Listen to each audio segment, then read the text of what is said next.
All right, I'm live. I think it's possible I was actually live for like the last 10 seconds and didn't know it. Uh, Please clap. It's time to start. I'm glad people are joining me. I scheduled this one ahead of time today, and it seems like people like the scheduling ahead of time. I don't know. Just my sense of it. So I'm going to talk about some of the latest news. Already a whole bunch of stuff happened after the taping of today's show. We tape, not we clap. We tape at, we're usually done by like 1:30 or 1:45 Eastern to get the show out to people by about 3:30. And a whole bunch of stuff has already happened. Sean Spicer gave a bizarre press conference. I've got a whole agenda here. I'll also be talking about some of the books I received for interviews that we're going to be doing upcoming. I have them here. If you follow me on Instagram at david.pakman, you'd already know what they are. And people emailing me, many people with questions about questions I should give or have ready for the authors of those books. So a lot of different stuff going on. Super Chat is on. I will also be doing live shout outs and thank yous for people who sign up for membership during the stream. People seem to like that. I've been doing it since I started these streams. You can, of course, sign up at davidpakman.com/membership. Members are big league heroes. That's what I call them. And we do have a coupon code. I voted 17, all one word, all lowercase. So that's going to be going on. By the way, I think most of the people that watch are subscribers on YouTube already. I think that you only get notified of the live streams if you are a subscriber. But in case you're not subscribed, please subscribe to our channel on YouTube. Our next milestone is, I don't know, 350,000 subscribers, 400,000 is not that far off. We're calculating based on the subscriber growth of 2017 so far. We should actually hit 500,000 subscribers well before the year is out. But, you know, things can change. That's the way the trend lines are looking right now. So I'm going to start digging into topics. Send super chats as you want. Okay. We've been following this entire Trump wiretap thing. A couple of weeks ago, Donald Trump sent 3 tweets alleging that President Obama had wiretapped him. A couple of those tweets had wiretap in quotation marks, which was later used by Press Secretary Sean Spicer to argue that Trump didn't mean a literal wiretap, but just surveillance. So there's been a couple of different committees, including the Senate Intelligence Committee, looking into this. And most recently they said they have seen no evidence and have no reason to believe at this time that it's true that President Obama or anyone acting on his behalf wiretapped or in any way surveilled Donald Trump. So Sean Spicer goes out there today to give a press briefing. And, you know, God bless him, for lack of a better term, because since day one, I believe it was day one of Sean Spicer's job as White House press secretary, Trump paraded him out there to just make up stuff to try to justify Donald Trump's obvious lie that some record inauguration turnout was had in Washington, D.C. for Trump's inauguration. And it hasn't gotten any better for Sean Spicer since. So anyway, cut to today. Sean Spicer goes out. And I was at the gym just now watching highlights of this exchange that he had with CNN reporter Jim Acosta. And visibly angry, Sean Spicer asked whether, despite the latest statements that there's no evidence so far that anybody on the Senate Intelligence Committee has seen that it's true that Obama wiretapped Trump, does Trump stand by the allegation? And Sean Spicer, on the one hand, said yes, but denied what Jim Acosta cited that the Senate intelligence people had said, but just 2 days ago said Trump didn't literally mean wiretapping. So I'm thinking, do you stand by what Trump said, or do you say that Trump didn't really say what he said because of the quotation marks around wiretapping? I said we should really step back from this.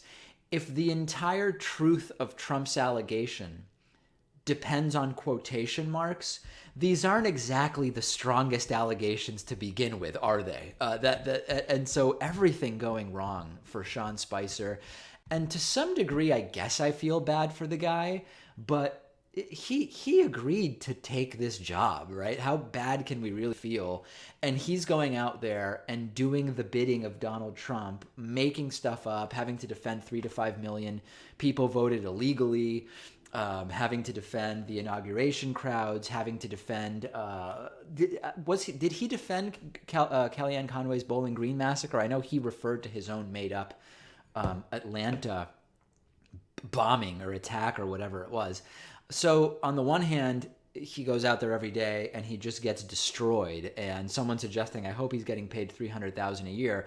I think he's getting 170. I think that right now is the top salary for cabinet. Maybe that's not true. Anyway, I think that his salary is similar to a member of Congress, about $170,000. Okay, so Super Chat is on and available. No Super Chats yet, but I predict that we will get some. People still sort of filtering in. We have moderators. Which is good, so that when somebody starts going on a cuck fest saying I'm a Jew cuck time and again, I don't have to get distracted. And by the way, speaking of cucks, I'm using now to stream from my laptop with my Blue Yeti microphone and my HD webcam. I have the ability to generate all sorts of graphics and all sorts of stuff. So like one example of something I can do is something like this. And I don't know that I really need this for these live streams, but it does make it seem somewhat more professional, right? When you see a title pop up like that. I feel like it's doing something for the professionalism of the show, although I don't really know what. And I could also just, I don't know, let's see, I'll generate another one. I could also send messages to people like, please don't troll or something like that. And the other thing I have the ability to do, this is kind of cool, I guess. I can draw on the screen, but, I don't know how useful it really would be. I don't know if this is the type of thing that would be useful to us to have during a stream, but I am able to do it. Anyway, let me get rid of that. And the other thing is I can also just put text up on the screen. But also, I just don't know. I don't know that we need any of this stuff. But anyway, I have the ability to do some things. The other thing which could be interesting is I can also generate a split screen, and I could potentially put, like if I'm discussing an article, I could put the article on the split screen window. I don't know. Maybe that would be useful at some point. Anyway, I can't think of anything to do with it right now, so I'm going to get back to discussing some different topics. Okay. All right. So I talked about the Trump wiretap and the Spicer press conference. Here's my other thought about this. Let me just take a sip here. You can get very thirsty during these live streams. Clearly, some of the antics that we're seeing Donald Trump participate in are meant to distract. But what I don't know is, what are we trying to distract from? In other words, are extraneous and outrageous tweets meant to distract from the Russia situation? Or are the wiretapping allegations meant to distract from the disastrous Republican alternative to the Affordable Care Act? It's pretty clear that there's some effort to focus public attention. Even the Rachel Maddow, and I have a long clip on this, I won't redo the entire thing, but even the Rachel Maddow, tease and non-bombshell, faux bombshell about the first 2 pages of Donald Trump's 2005 1040 tax filings, I think there's a very good chance that was leaked by Trump or, an associate of Trump's. What was that meant to distract from? Like, there's so many scandals that I'm not sure what's the worst one that is meant to be distracted from at this point. And I'm guessing people probably have thoughts on that. Like, what's the worst possible thing? And also, is anything going well right now for Trump, right? I mean, can we identify an area where Trump is doing well? Not that progressives would agree with what he's doing, but even that you could argue he's making progress. I mean, I did the story on today's show, and you can check it out on YouTube and the podcast already. Donald Trump's second attempt at a majority Muslim country immigration ban has also been halted now by judges in Hawaii and I believe Maryland. So that's not going particularly well. Building the wall isn't going well. The Obamacare repeal isn't going well. Most of the jobs Trump is taking credit for creating, it's not really economic policy that's creating them. It's just giving money to people who plan to leave and basically saying, will you stay if I give you money? It's not economic policy. So I don't know where we could argue Trump is actually doing well here. And if there's an area you can point to, by all means, point to it. Okay, a couple thank yous. Number one, big thank you to Ron Habiger, who has signed up using the coupon code IVoted17. Coupon code IVoted17 gives you a 40% discount off of a David Pakman Show membership. We've got commercial-free audio and video streams of our full show for members. We do a daily extra show called The Bonus Show for members, and Ron Habiger has opted to sign up. He gets 100% of the benefits, but only pays 60% of the membership cost. Also, a big thank you to Chris Burrows. Chris Burrows has just signed up just while I've been chatting with you here at davidpakman.com/membership. Please sign up. It's our number one funding source, in addition, of course, to our YouTube partnership. And I will do live shout outs and thank yous as we go here. Okay, let me get to, we have one super chat so far. We've got a $2 super chat from someone going by, I believe it's Lehman, or maybe it's Leman. Can you show us the painting in the background? Okay, yeah, let me grab that. Let's see here.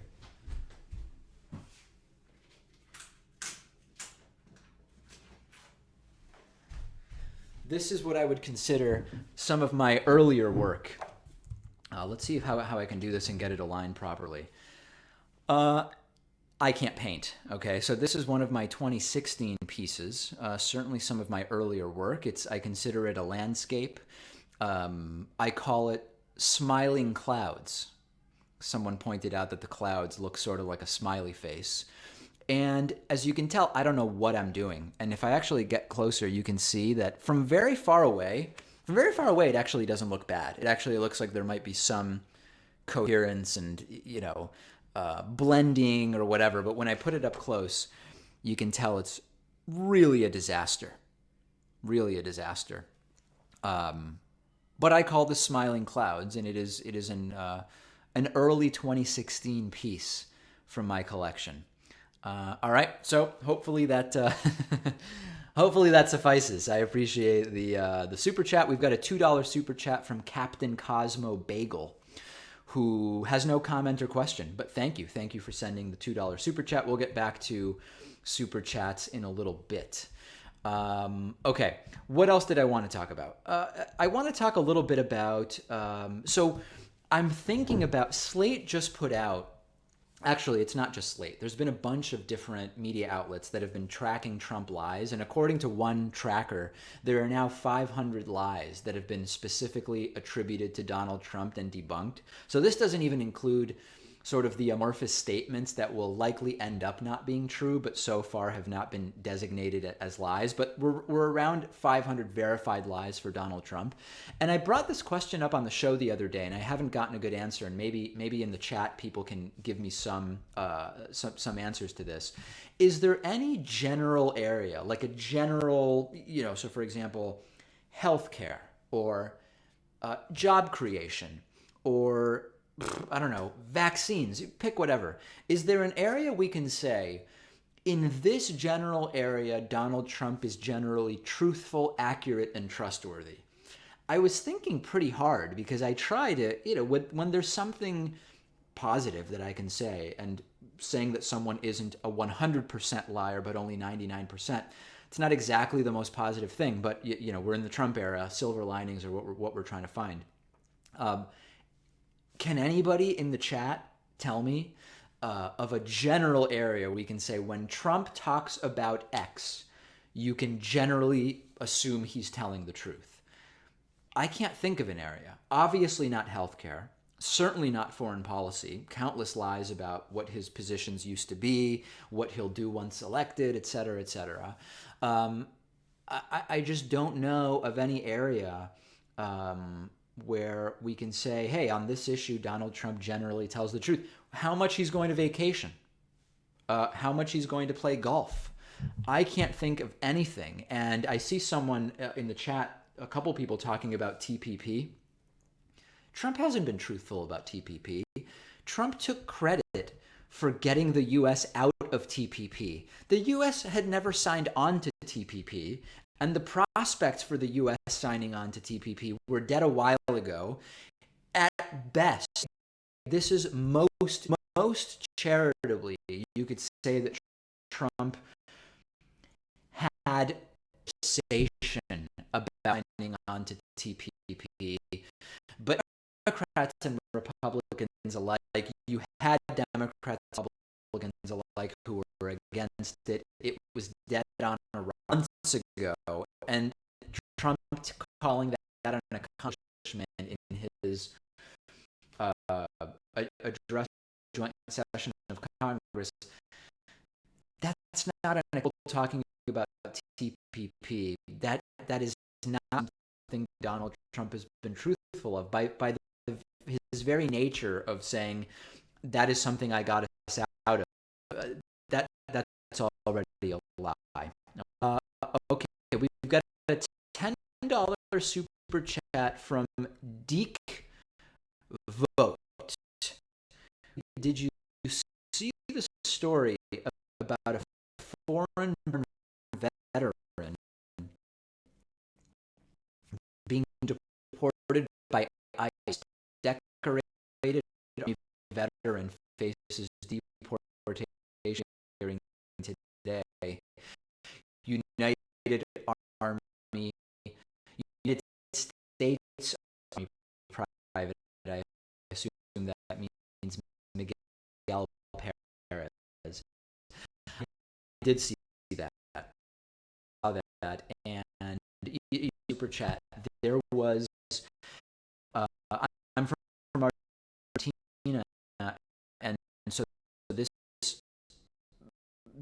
the story was circulating in Argentinian media. Most mornings I'll check out what's happening in Argentinian media. Some live streams of channels from Argentina, and there was a story about some kind of art curator. It was a couple of weeks ago that was denied access to the United States. Of course, Argentina not on the list of countries where that should be happening for any kind of political reason or because of an executive order, and just a very, very, very strange story. And a lot of these stories are cropping up. And this represents is um,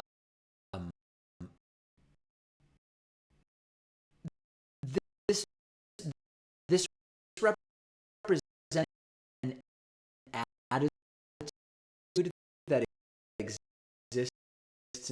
in some areas of customs and immigration enforcement, because right when we saw the first Trump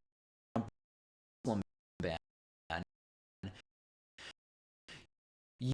you heard reports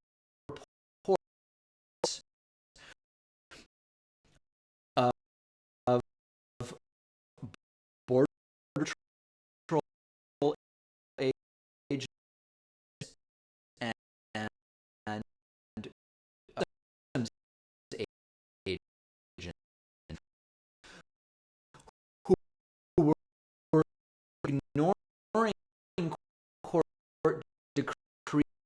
that, that the initial executive order was suspended and sort of acting as if it was still in force. That raises all sorts of legal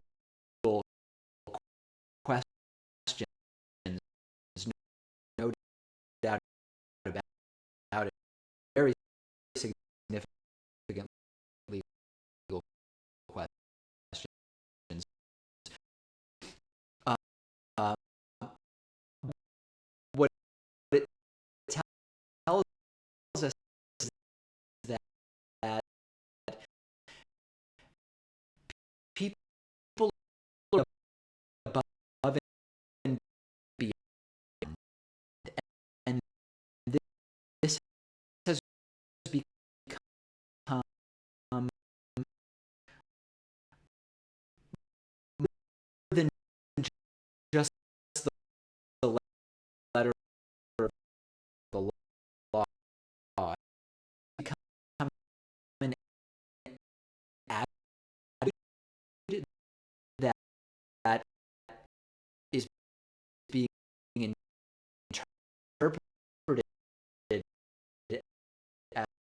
as from the White House, despite the now two suspensions of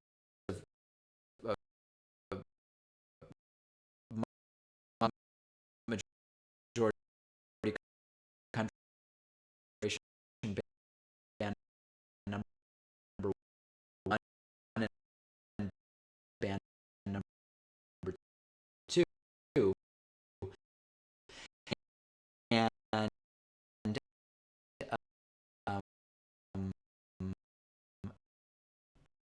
uh, uh, it, it probably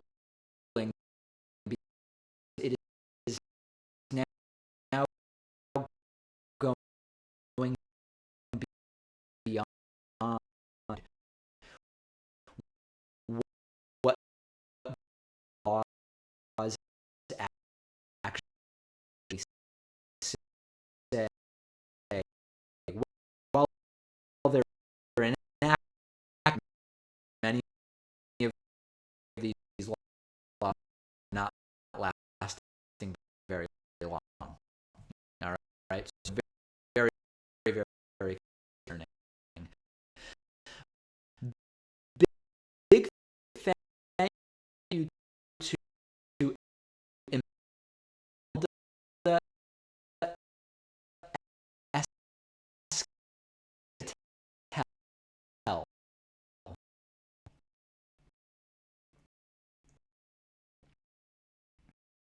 Imelda just signed for a membership at David Pakman.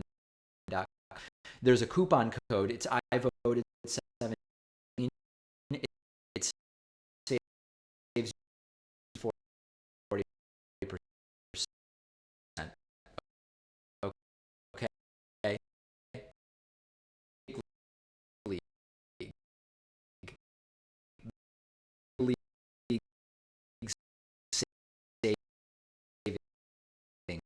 savings. I've said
We've just booked a couple more interviews, and some of these I think people are really, really going to like. Let me deal with that, and then we'll get to some of the other super chats.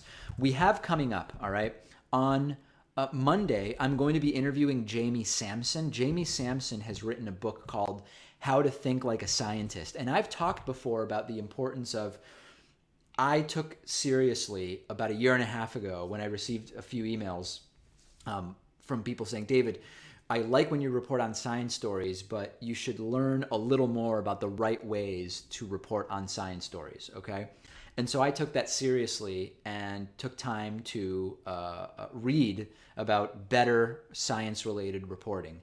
Jamie Sampson is going to join me to talk about, as consumers of media and science and tech stories, what are some ways that we should be thinking like scientists when we read a story about science or technology.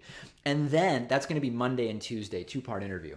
Wednesday and Thursday, I am thrilled to tell you that theoretical physicist and cosmologist Lawrence Krauss is going to be back on the program, and we're going to have a nice long two-part interview with him, probably a half hour or 35 minutes total. He has a new book called The Greatest Story Ever Told So Far. Please, so we're going to focus the interview on that book, but that book encompasses many, many different things. So if you have questions related to, even tangentially, what's in that book, by all means, send them in, and I will get your questions to Lawrence Krauss. Then, and this is really a big get, and let me see if I have the book here. I do. I talked recently about how I've been reading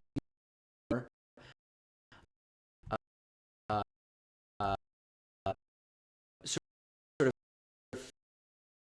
academic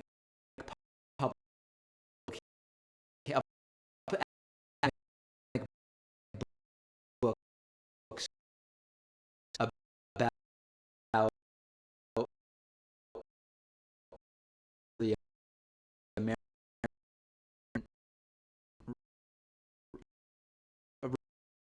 right movement.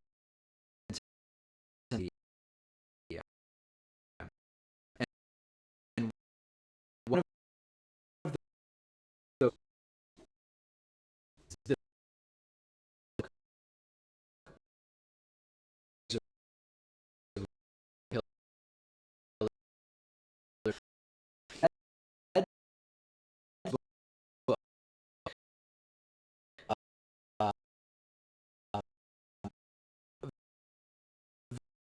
very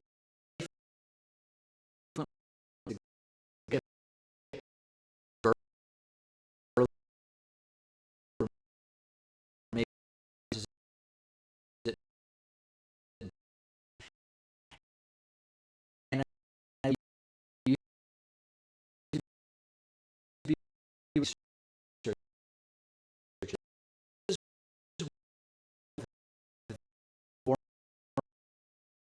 on the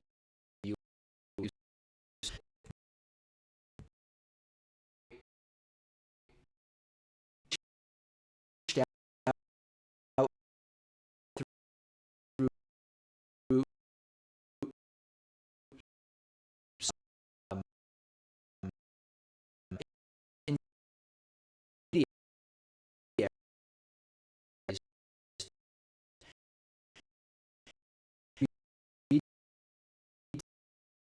to be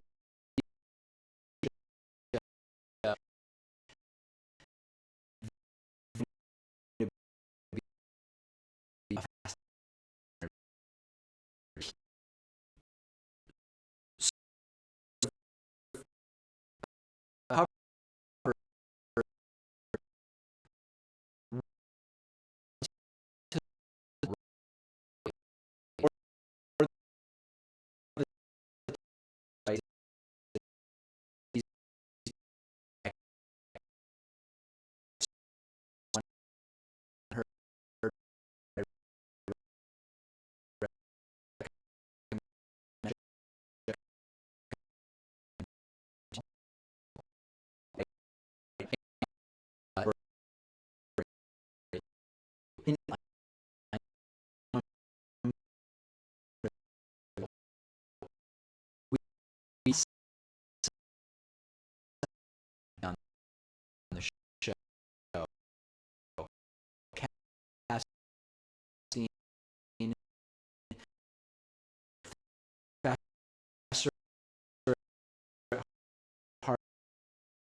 You should absolutely be subscribed to Pakman Show subreddit. You can go into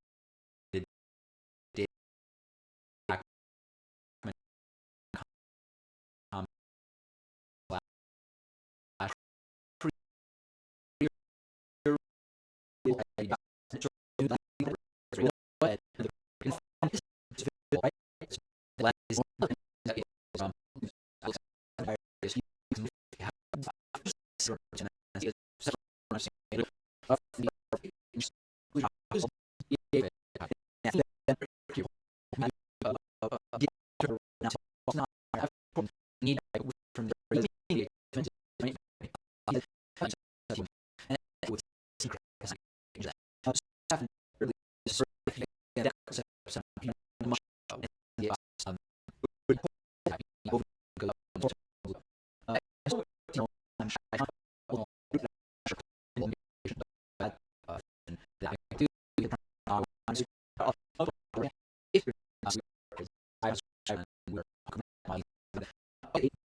but in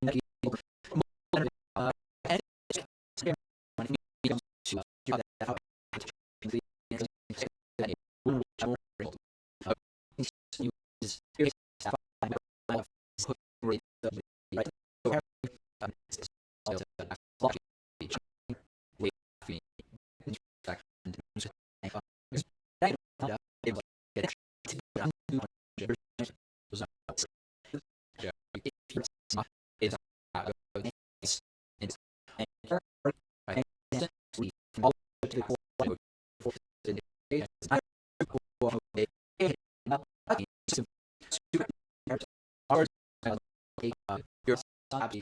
I appreciate all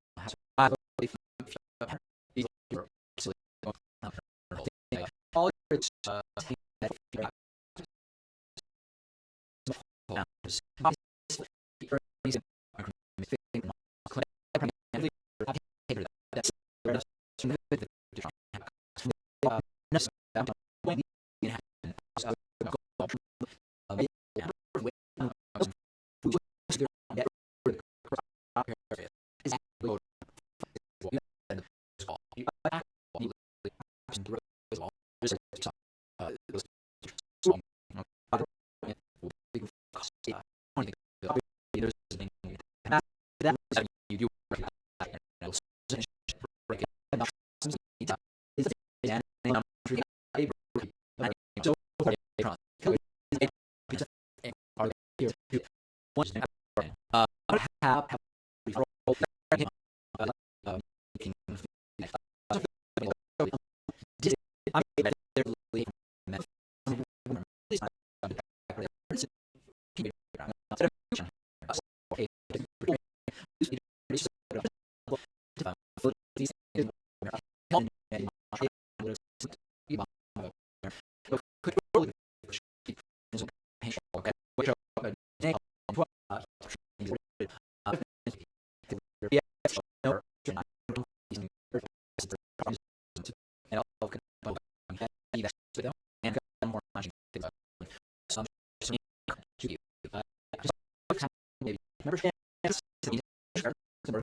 just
every day